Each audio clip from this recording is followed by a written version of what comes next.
tothom, benvolguts amics, companys de la JNC, alcaldessa, Quico, Judit i Sergi, felicitats per la vostra elecció, per la confiança dels vostres companys en aquest congrés que té un lema que s'escau perfectament amb les vostres biografies i el que he sentit del vostre compromís, on the way. Sou uns punyeteros. Heu posat un lema perquè en Rajoy no l'entengui.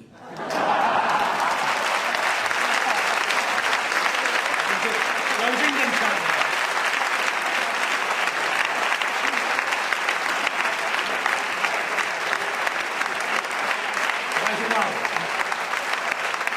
Amb tots els idiomes ens fem entendre, encara que els pesi. Ens hauran d'escoltar, encara que els pesi, en qualsevol de les llengües que ens encanta de parlar.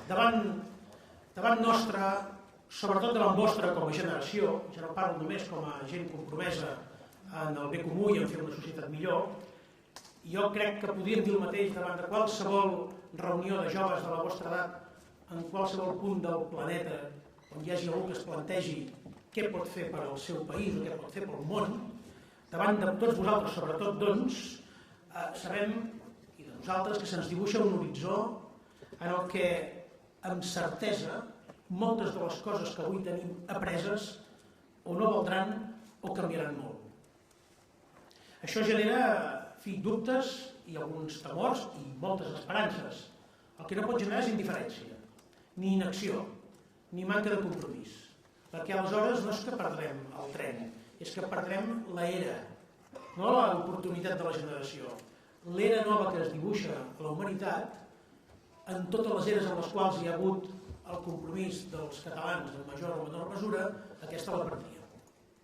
Sabem que tenim un horitzó diferent pel que fa a la feina que tindrem i la que perdrem.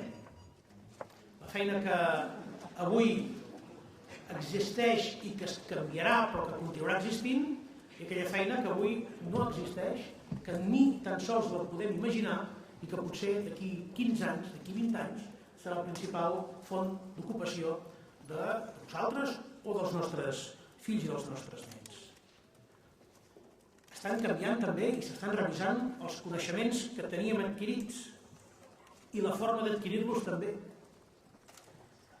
Està també abocat a canvis profunds el model de vida en un context global que sabem positivament que estarà dominat pels efectes del canvi climàtic. Aquests efectes no tenen cap tipus de respecte per les fronteres dels estats clàssics, que estan marcat també pels conflictes incessants que afecten les persones i que sabem que no són anècdotes i que no són afers regionals ni circumstancials d'una determinada part del planeta, sinó que afecten a escala global i que ens interpel·len directament a nosaltres, i sabem efectivament que ens aboquem a una societat enormement i de manera permanent connectada i accés a una informació que en els nostres segles precedents haurien calgut generacions i generacions per acumular la informació que avui una persona pot adquirir abans d'arribar als 20 anys. Això sabem que és el que marca l'horitzó d'aquesta societat canviant a la qual, sobretot vosaltres, us adreceu amb veu pròpia. Una societat, en definitiva, abocada a uns canvis profunds i alguns canvis que són radicals, que canviaran la forma de vida que ha tingut la humanitat durant tots aquests segles, de la qual hem après, la irrupció de la intel·ligència artificial, el seu impacte a les nostres vides, la nova robotització, el Big Data, tant el que està en el laboratori com el que ja és aplicat, ens posen moltíssimes coses en qüestió, algunes en dubte, d'altres en crisi, directament. Es posen en crisi. És a dir, com ha de ser aquesta societat en aquest context? Com ha de ser el paper, quin ha de ser el paper dels ciutadans en aquesta societat tan canviant? Preguntar-se això és fer política avui al segle XXI. Fixeu-vos que fins ara he dibuixat unes reflexions i unes inquietuds, insisteixo, que segurament les té qualsevol generació de joves a qualsevol punt del planeta on s'estiguin posant els mateixos interrogants. Aquesta reflexió és la que defineix si una societat està en marxa o està adormida, si té futur o té més passat que futur. Per tant, estic enormement content que la JNC organització clau, no només en la política catalana, sinó en la generació, en les generacions que ens han precedit i les que han de venir, es faci aquestes preguntes, perquè no podem tan sols pretendre fer front a aquests grans desafiaments amb les eines i els plantejaments del segle XIX, o fins i tot, si m'ho permeteu, del segle XX. Necessitem estats moderns i eficaços, i aquests no són els estats del segle XIX i tampoc alguns del segle XX. Necessitem una societat on la gent decideixi més i més sovint, on no puguem posar límits a la capacitat de decisió d'uns ciutadans als quals dediquem grans esforços per demanar-los que es comprometin, formar-los adequadament i posar-los a les seves mans un seguit d'eines perquè puguin exercir allò que ja estan fent la vida privada, ja sigui per fer-se a la televisió a la carta o per navegar per internet o per adquirir accions d'empreses americanes o per moure's pel món, allò que ja la societat i la vida civil els hi posa a les mans, aquesta capacitat de decisió, perquè tenim ciutadania madura, que ho pugui fer també, o principalment, en aquelles coses que afecten el quotidià de la seva vida en comú, al seu municipi o a la seva nació. Tot el que sigui frenar, en canvi, aquesta pulsió modernitzadora, tot el que sigui frenar la modernitat i la capacitat de decidir o del compromís de decisió va absolutament en contra dels sentits del temps. Nosaltres proposem, com a organització, com a projecte polític, com a majoria política del país, proposem en el país de tenir un estat modern, de donar el dret a decidir als nostres ciutadans, allà on ells vulguin decidir. Nosaltres entenem que hi ha un futur, vosaltres encara més, que truca a la porta, i a vegades truca de manera insistent, però que a nosaltres, en lloc d'espantar-nos aquests trucs del futur a la nostra porta o de tancar-nos a casa, nosaltres ens disposem a obrir-li la porta de bat a bat. Ho hem fet sempre pel país. La modernitat no ens ha espantat mai. De fet, hem intentat liderar-la. Ens hem situat a l'avantguarda de la modernitat en moltes fases de la nostra història. I ho hem fet amb aquella idea que, ho he repetit 1000 vegades, el poeta Foix va resumir aquella frase genial: m'enamora el vell, m'exalta el nom, m'enamora el vell. Bé, nosaltres no tenim problemes en que aquests trucs del futur a la porta ens convidin a obrir-lo amb tot allò que té d'incert i de desconegut, però per interactuar. En canvi, ens trobem amb un estat que és, en podríem dir, modernofòbic. Que té una mena de desenvolupament, una mena d'al·lèrgia a tot això que pot representar canvis profunds en la seva manera de ser. Perquè tal com és, considera que ja és perfecte. Considera que tot allò que representin canvis profunds, canvis que l'obliguin a qüestionar-se fins i tot a si mateix, és una molèstia. És una molèstia que s'ha de resoldre a cop de decret o a cop de canvi de les lleis. I fins i tot ho acaba d'advertir el Consell d'Europa, la Comissió de Venècia, que se n'ha adonat d'aquesta, diguem-ne, modernofòbia que té l'estat espanyol i els ha dit: alerta, que per aquí no aneu bé. Per aquest camí acabareu igual que un seguit de països que no són precisament els que un s'imagina quan pensa països amb tradició democràtica o països que hagin liderat els avenços de la nostra societat. I li diu clarament a l'estat espanyol, des de la Comissió de Venècia, un òrgan independent, per cert, fruit de l'acord dels estats, en terminologia d'algun d'aquests partits que s'agafa això de l'Estatut com una cosa que no va amb ell, diria una institució de les seves, una institució de les seves i de les nostres també, que els diu que per aquest camí modernofòbic, per aquest camí d'intentar confondre la separació de poders i atorgar-li al Tribunal Constitucional unes capacitats que la majoria de democràcies avançades no li atorguen, o de fet cap, per aquest camí no irà bé. No és que no irà bé ell, és que no irà bé la societat a qui pretén representar.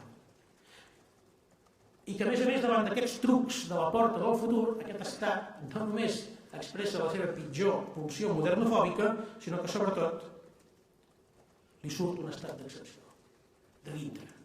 que és com si el tingués adormit i quan les coses es posen difícils li surt aquella ànima que comença a verbalitzar conceptes com el 155, com el 116, com l'estat d'excepció, com l'estat d'alarma, com l'estat de setge, tot un seguit de coses que al segle XXI pensàvem que en el lèxic de la gestió dels estats moderns no és que havien desaparegut, és que ja no havien ni tan sols de formar part del debat polític. Però davant d'aquests que miren aquests desafiaments del futur amb la mentalitat de l'estat d'alarma o l'estat de setge o l'estat d'excepció, nosaltres ens disposem a construir un estat excepcional, que és la millor resposta que li podem donar a tots aquells que quan veuen desafiaments de la modernitat senzillament es tanquen a la closca, pretenen protegir-se, posar portes al camp i diuen, doncs, com que això no ens agrada, ens bloquegem, ens bunkeritzem i, doncs, per què no? Si cal, i més mai ho expliquen, si cal, decretarem l'estat d'excepció. Doncs no, nosaltres el que volem és fer un país de gent excepcional.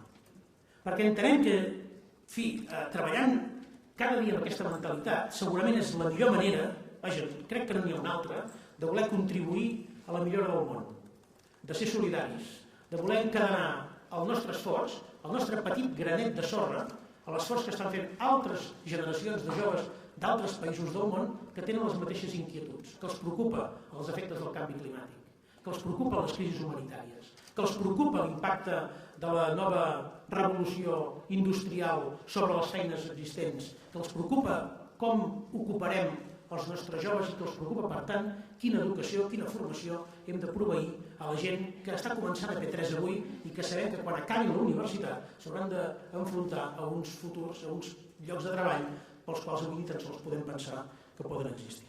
Això és fer una societat excepcional. És això. És aquesta vocació d'arrelar el país perquè és l'única manera que pugui arrelar la humanitat. La manera de poder aportar solucions que en si soles poden ser modestes, però que posades en el conjunt de les solucions que estan fent altres societats donen una gran i definitiva resposta als problemes que té plantejats avui la humanitat i el planeta. És això, aquesta mirada no poruga del futur, sinó ambiciosa, esperançada. Veure les coses d'aquesta manera és potser la millor feina que haureu de fer en els propers anys. Primer com a organització, com a líders polítics, com a gent que tingueu responsabilitats avui o les tindreu demà. Tant li facis en un ajuntament petit, en un lloc fins i tot voluntari, com si ha de ser la màxima responsabilitat del país. Tant li fa. La millor feina i la més important que tindreu com a organització, com a generació, és encadenar aquestes feines, aquests compromisos a altres joves de la mateixa generació que estan preguntant-se el mateix i que estan cercant aquestes respostes. Fer-ho des de Catalunya és de les millors contribucions que pot fer, que pot continuar fent Catalunya al món. Sense complexos, sense rendicions i sense por.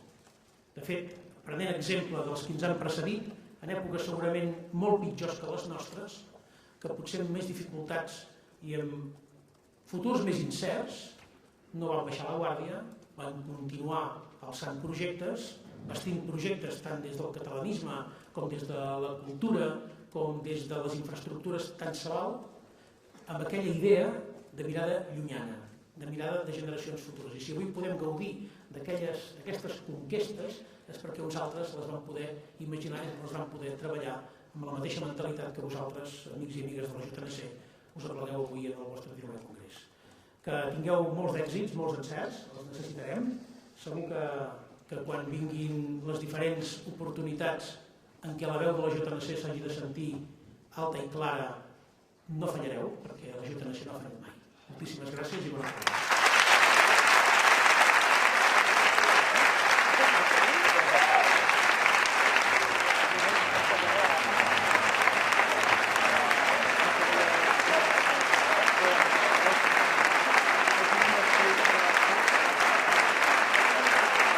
Thank you.